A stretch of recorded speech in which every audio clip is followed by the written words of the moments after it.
is, folks. You laughed with him when he played the Marine in the movie Wake Island. And soon you'll see him with Alan Ladd and Brian Donlevy in 2 Years Before the Mask. He's Hollywood's magnificent mug. I came up the hard way. When I was 6 years old, the doctor discovered I had an extremely high IQ. But luckily, I grew out of it. The American Meat Institute presents William Bendix in The Life of Riley.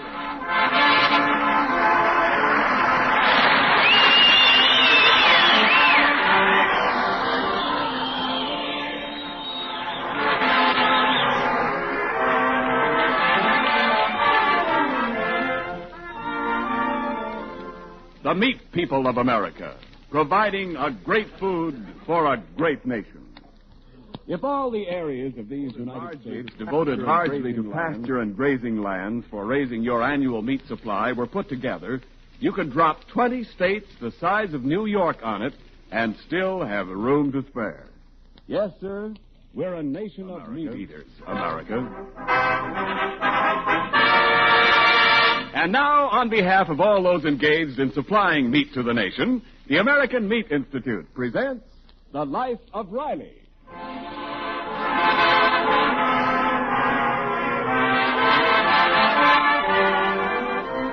Right now, Riley and his friend Jim Gillis are talking about the big football game of the season, which to them means the battle next Friday between the Green Goats of the John J. Boskowitz Junior High School and the Maroon Maulers of Mazeppa Junior High. Listen to the enlightening debate. Yeah. Oh, yeah. Listen, Riley, I'm telling you, like a friend, them Boskowitz Green Goats ain't got a chance against the Mazeppa Maulers. Yeah, who says so? My boy Elmer says so. He ought to know. He's captain of the Mazeppas. The trouble with you, Gillis, is you're prejudiced. Family loyalty's okay, but just because your boy's on a team, that don't mean the team is going to win. Maybe so, Riley. But what makes you so sure the Green Goats is going to win? Because my boy is on the Green Goats. And he ain't just a beefy fullback like your Elmer. Junior's quarterback on the Goats. They call him Spark Plug Riley. I heard his spark plugs is full of carbon, too. Well, not my boy. Junior's been giving his team some trick plays that are absolutely impossible. My team don't need no play. They just take the ball and walk down the field with it, rushing off them Green Goats like flies. Yeah. You want to bet? I'll bet you $1 million that the Green Goats win. How much? $2. Riley, I wouldn't take your money on a sure thing. Put up your dough. Well, it ain't right to bet on school sports, or I would. Come on. Let's see the color of your money. You can take my word for it. It's green.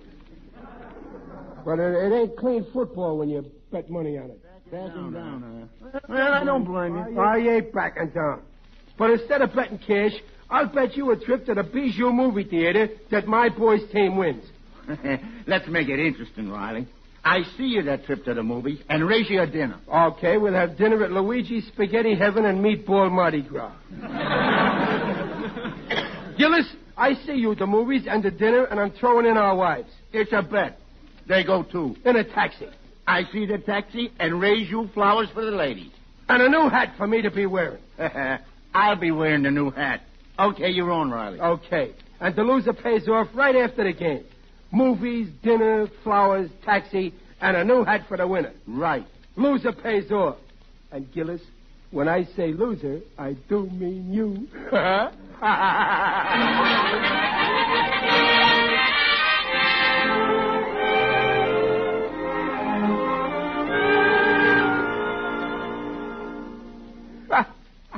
So, Peg, I foxed Gillis into a deal where he's taking us out for a big evening. Free, gratis, and for nothing. Well, that's fine, Riley, but how do you know this will all be on Gillis? Oh, that's very simple. With them trick plays of Junior's, his team can't lose. I'm not so sure. Junior's been acting kind of gloomy tonight. Oh, athletes always get worried. Where is he? In the next room, at the desk. Well, I'll go in and give him a little pep talk. A plus B. Oh, hello, Pop. Hello, Junior. A plus B over C minus D equals X. Hey, that's a real tricky little play you got on paper there. Yeah, it's tricky, all right. Only if I was you, I wouldn't send X through the center of the line between A and B. I'd make C throw a forward pass. This ain't football, Pop. It's algebra. Algebra.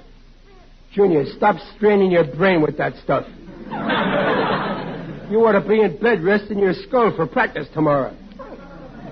I can't help it, Pop. I gotta hand this algebra in to Miss Jessup tomorrow. Then if I don't, she'll keep me after school, and then I can't practice. You gotta practice.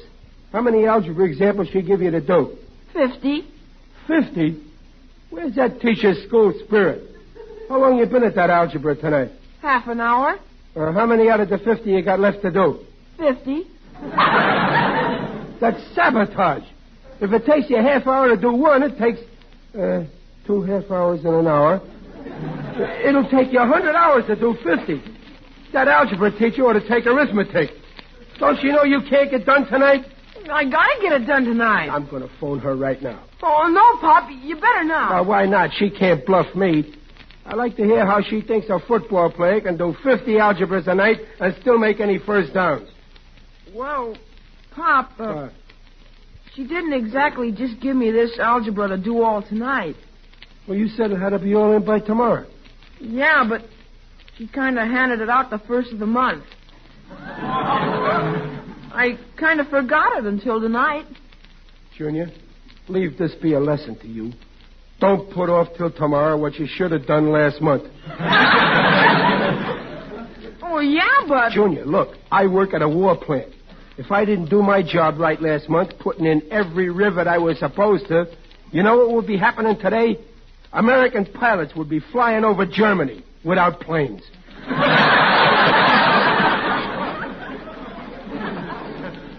Oh, yeah, but Pop... Look at you. Stuck with 50 problems and no practice. And me with a bet on your team. It's wrong to bet, Pop. Don't change the subject. I had a better backwater in front of Jim Gillis.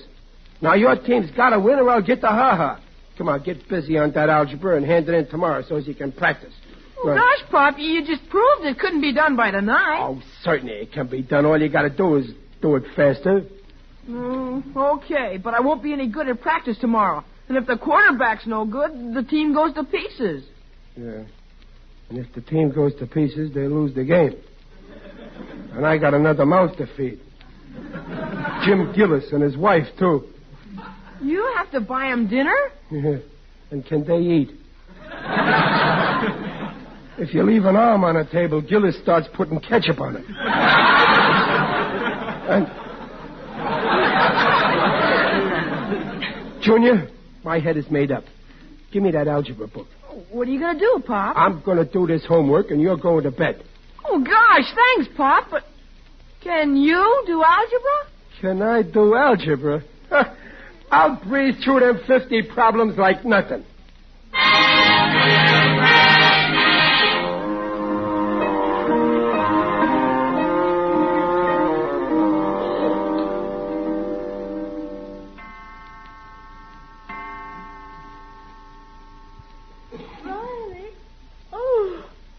It's 3 o'clock in the morning. Aren't you through with that algebra yet? Well, no, not quite. I had 50 problems to do, but I'm in the home stretch. How many have you left to do? 45. Oh, Riley. You only did 5 in 6 hours? Oh, is it very hard? Well, you know, in algebra, they ring in a lot of letters on you. I get along okay with A, B, C, and Y, Z, but they keep asking me to find X. What do they do with X when they find it? I sort of forgot. Well, I don't know, but they think they gotta have it then. It's tough to find X because it's what they call an unknown quantity. How am I going to find something when a guy that wrote the book admits he don't even know what it is? But that's what algebra teaches, dear. How to discover something you don't know. Yeah. Well, ever since I was in school, they've been looking for X. If they ain't found it in all this time, I don't know how they expect me to get it in one night. Oh, maybe you better get your sleep, Riley. No, nothing doing. I'm no quitter. I'm doing this stuff if it takes me all night. And Junior's turning it in the morning so as he can practice and win that game. What time did you say it was, Peg? 5 after 3. I'll bet that money-mad Gillis is sleeping like a log.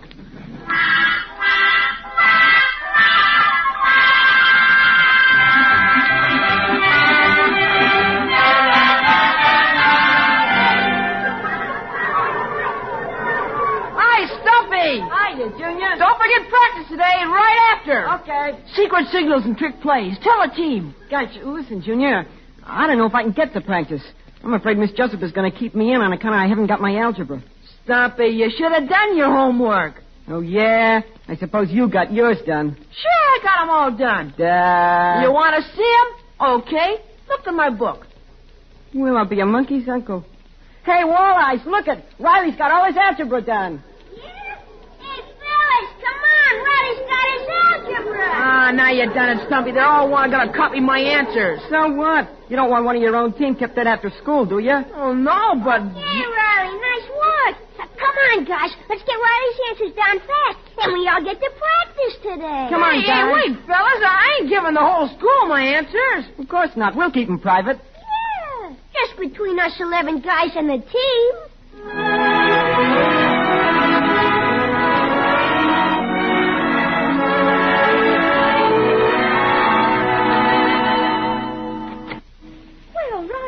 You home from work? Oh, my, you look tired. Oh, what a day I had. I had to work with one hand. I used the other to prop open my eyes. No wonder, after being up all night doing Junior's homework. I got it done, didn't I? All 50 answers, neat and good. Gillis kept asking me what was I so sleepy for, and did I burn him up? Oh, how? I told him I dreamed I won the bet, and when he was paying off with dinner, I ate so much fancy food it gave me a nightmare. Boy, I got that Gillis worried. I hope I can keep awake until it's time to go to sleep. Well, why don't you take a nap before dinner? No, I guess I will. But wake me up as soon as Junior gets home from practice. Well, he is home. Huh? Uh-huh. Couldn't have been a very long practice. Hey, Junior, what goes? Why ain't you practicing? A plus B over Y minus Z equals X. Junior, this is where I came in yesterday. Is that algebra again? Oh, yeah, Pop. Some more of that Miss Jessup's work. Junior, did she give you more algebra after you handed in them 50 examples I did last night? Oh, yes, sir. I handed in my answers, and then the rest of the team handed in their answers, and we was all set to go to practice, and all of a sudden that Miss Jessup says, by an odd coincidence, I find that 11 boys in this class all have the same answers. So what? 11 boys all know their stuff. And then she says, by an odd coincidence, these 11 boys are all on the football team. Oh, is that so? I suppose with her it's a crime to play football, huh? And then she says, and by an odd coincidence, these 11 boys are the same 11 boys who are getting 50 more problems to do tonight. What? She can't do that to me. So we all had to come home and do algebra instead of practicing. No practice. After me working all night. And if we don't have the new 50 done by tomorrow, she says we can't play the game at all. We'll be ineligible. I've heard enough. That Miss Jessup is a spy from Mazeppa High. She's working for the wrong school. She must have half of Gillis's bet. This is a frame-up. Oh, gosh, where are you going, Pop? I'm going to see that Mrs. Jessup and give her some pieces on my mind. I'll give her algebra. Mrs. Jessup, I'll tell her, if A for algebra equals B, we get beat in that game tomorrow, then X is going to be the unknown place where you'll be looking for a new job.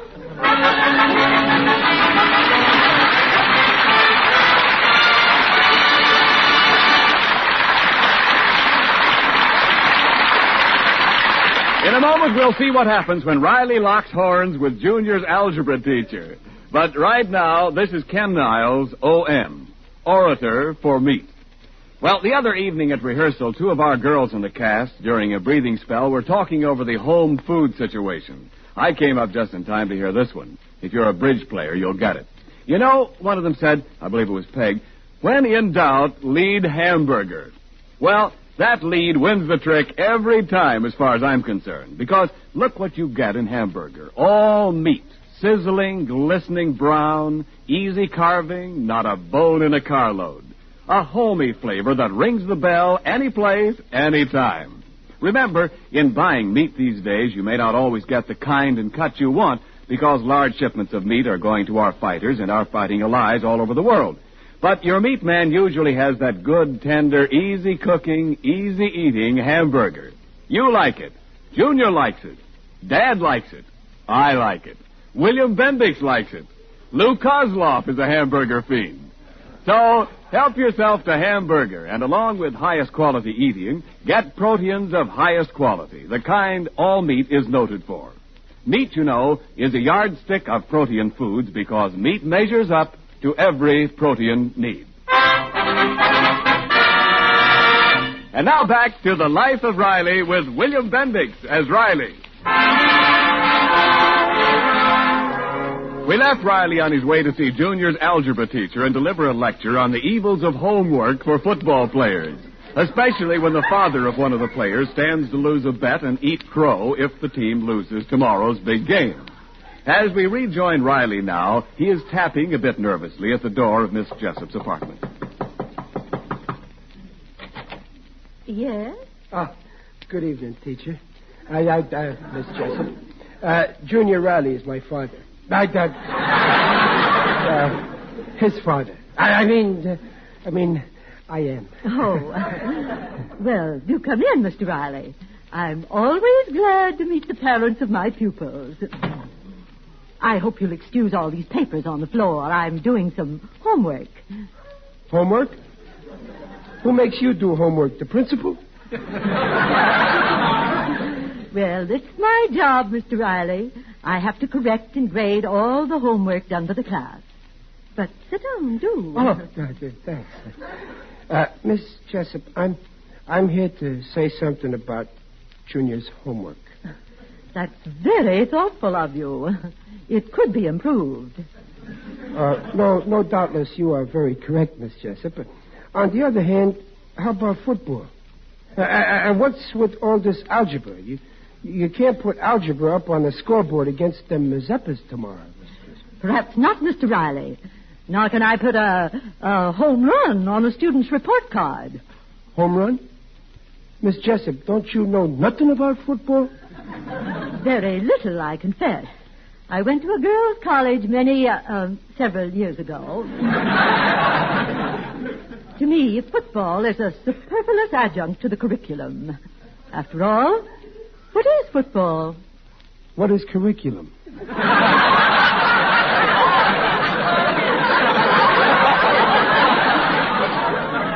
I am not averse to helpful exercise, but in the larger game of life, Mr. Riley, algebra is more important than any sport. Who to? Pardon me? I say who to is the more important to. You know, you never see no algebra scores in the newspapers, do you? No, but no. You never heard no big cheering section in the grandstand yelling, "Block that unknown quantity."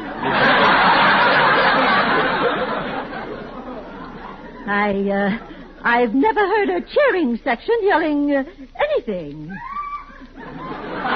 Miss Jessup, are you kidding? You never saw a football game? No, Mr. Riley, I'm not kidding. Miss Jessup, you've been going to school too much. I'm taking you personally to that game tomorrow. May I? Why, I'd love to go. Oh, that's swell. Now, listen, you want to see a good game, don't you? You want to see your school win, huh? I would not be averse to a favorable decision if the boys play at all. Play at all? They gotta play. It's the big game. You ain't gonna stick to that fantastic idea of them handing in 50 algebras tomorrow, are you? I most certainly am. Oh, have a heart, Miss Jessup. Look, them boys give you 50 algebras today, and you sock them 50 more. Yes, Mr. Riley. By an odd coincidence, 11 boys with the same set of answers. So what? Look, there's only one right answer to any one of them gimmicks, am I right? Certainly. Okay, now I got you. Everybody that gets the right answer gets the same answer. What's so funny with them 11 being right? Nothing. That would be fine. But they all had the same answers, and every answer was wrong. Wrong? My answers, Junior's answers were all wrong? They were? What a revolting development this is. Were the answers very wrong? Fantastically wrong. Oh. You see, Mr. Riley, it was obvious that all the boys had copied their answers from one boy, who, I'm afraid, is not on par mentally with the average 13-year-old child.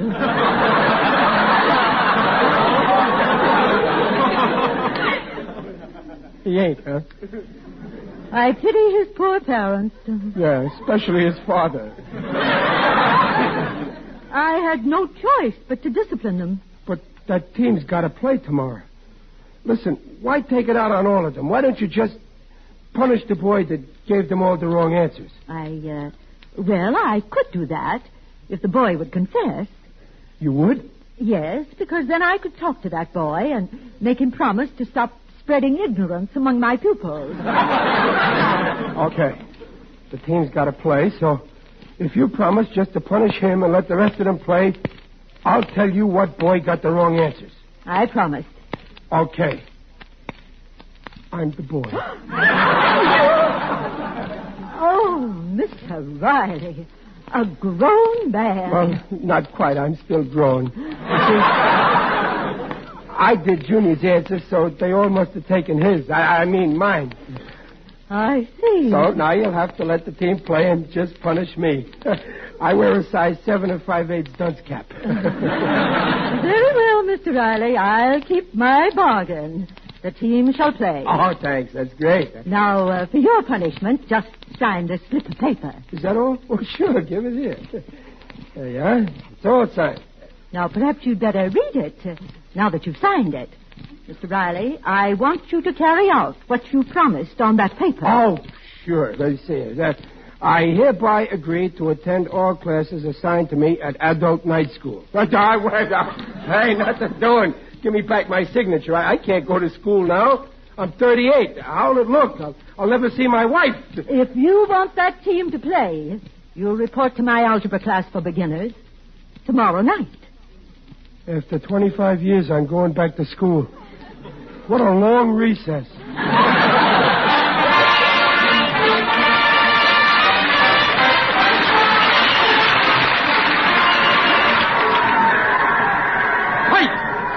Green and white. What's that whistle? Time out. What's the situation now? It ain't good. It isn't good. You said it. It's rotten. 5 minutes to play, 6-0 in favor of the Mazeppas, and we got the ball on our own 1-yard line. Well, that isn't so bad. All one of our boys has to do now is take the ball and run 99 yards through the other team. That could be done. Sure, if he was a tank. Oh, football is so thrilling. I'm glad you brought me, Mr. Riley. And wasn't it sweet of the team to present me with these flowers? Oh, they appreciate you letting them play. They might have appreciated me who done their algebras for them. After all, a 10-cent cigar only costs 15 or 20 cents. But you did the problems wrong. Well, all right, then one measly cigarette. They're starting again. Squash them like grapes and pick up the pits. 3 cheers for John J. Buskowitz.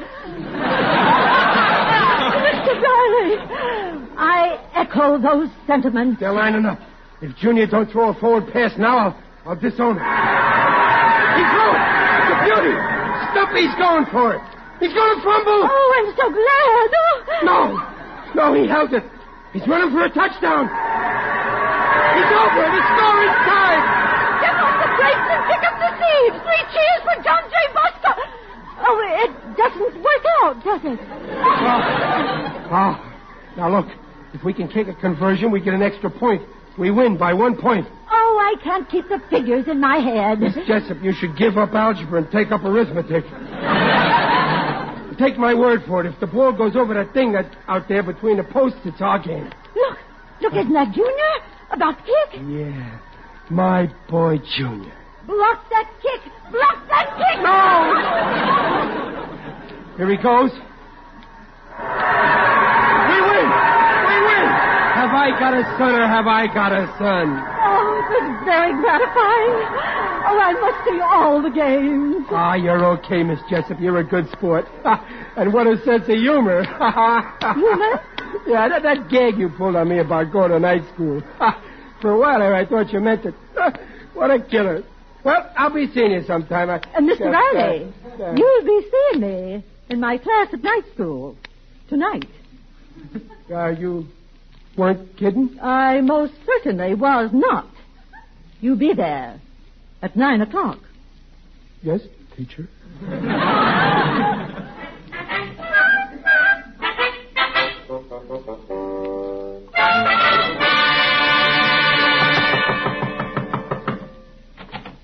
Well, here I am, Riley. The taxi's outside with the missus, and I'm here to pay off the bet. Bet? Oh, yeah, Gillis. You're taking us all to the movies and dinner. Yeah, right. You know, the ghost was covered with horseshoes, but they won, and I'm paying off. Friday, we said, right after the game, huh? Oh, here's your flowers, Mrs. Riley. Come on, Riley, let's go. Well, you go on, Peg, and take Junior instead of me, huh? Nah, come on. What's wrong? Oh, listen. Here's your new hat, too, Riley. It's the biggest I could get. Size 7 8/8. Hey, what are you doing with all them books in the book scrap? Oh, I'm getting ready for school. School? At your age? Age has got nothing to do with it. It's ignorance that counts.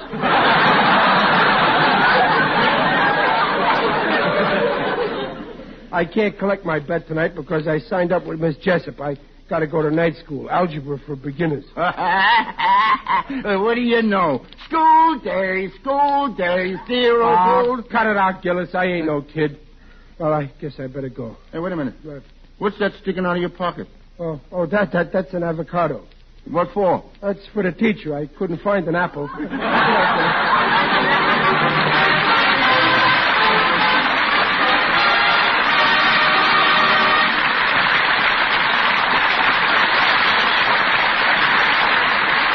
The Rileys will be right back. You know, Mrs. Niles and I have a theory. You don't need to coax people to eat a good breakfast. Now, take me, for instance. Just put a platter of crisp little pork sausage links in front of my plate at breakfast, or a few slices of golden brown bacon, just long enough for me to get one whiff of that breakfast meat fragrance, and boy, I eat. So I suggest that in order to get folks to eat more of the breakfast they ought to eat, you women add a little more breakfast meat to the breakfast table. And just as a reminder, may I mention that there's a wealth of food energy in those good breakfast meats, as well as the right kind of proteins in every meaty bit of lean. All meat has the right kind of proteins, right to grow on, right to maintain body tissues on. Meat is a yardstick of protein foods because meat measures up to every protein need. And remember, the nutritional statements just made are accepted by the Council on Foods and Nutrition of the American Medical Association.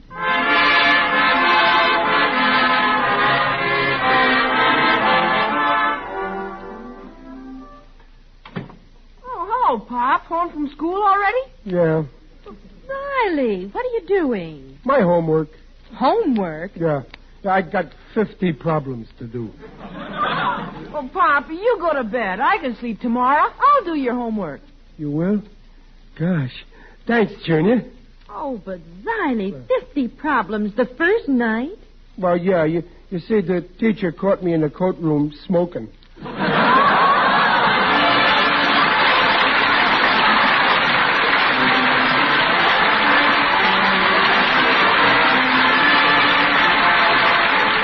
Next week at this very same time for a lot more laughs when Riley becomes a pilgrim and heads for the woods to shoot a Thanksgiving turkey. The Life of Riley stars William Bendix and is sponsored by the American Meat Institute. William Bendix as Riley appears on this program by arrangement with Hal Roach. The Life of Riley was directed by Don Bernard with music by Lou Kozloff and came to you from Hollywood. This is Ken Niles saying, see you next week. This is the Blue Network. 7:30 KECA, Los Angeles. Transcribed.